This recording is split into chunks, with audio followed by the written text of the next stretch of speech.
Les amis, il faut prier à toute heure. Il dit à toute heure.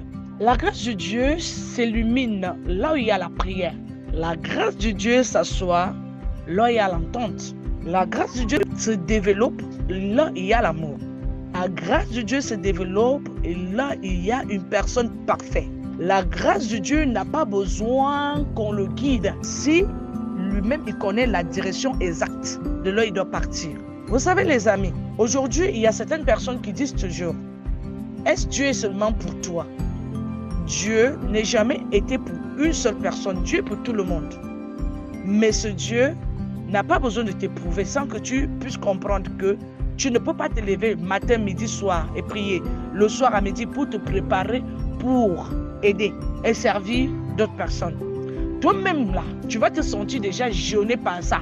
Tu vas te demander si tu n'as pas une autre vie à part de parler seulement de Dieu. Mais celui qui était appelé, ça ne va jamais le jeûner. Il va se sentir à l'aise dans sa mission.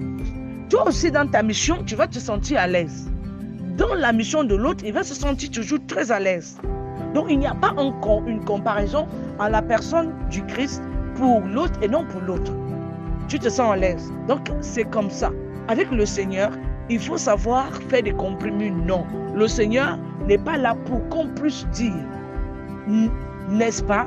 Et quand tu as... Non, le Seigneur n'est pas là pour venir regarder des petites discussions, des petits problèmes qui se passent. Et ce qui se passe dans ton porte-monnaie ou avec ton conjoint. Vous allez remarquer, le Seigneur parfois pour des personnes qui croient fermement au Seigneur. Vous allez remarquer, quand vous avez des problèmes avec votre conjoint et que vous partez vous plaindre, même si vous aviez raison, c'est vous qui avez toujours tort. Vous n'allez jamais avoir raison devant la personne parce que vous connaissez au moins la raison. Vous êtes une personne remplie de connaissances. Donc vous devez déjà savoir que vous ne devez pas vous fâcher. Donc là, vous savez déjà que vous allez échouer.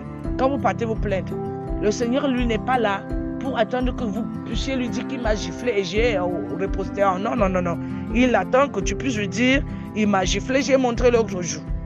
C'est ça avec le Seigneur. Et les gens, ils croient que c'est de la dictature. Il n'y a pas de la dictature. Là, le Seigneur lui a positionné sa main.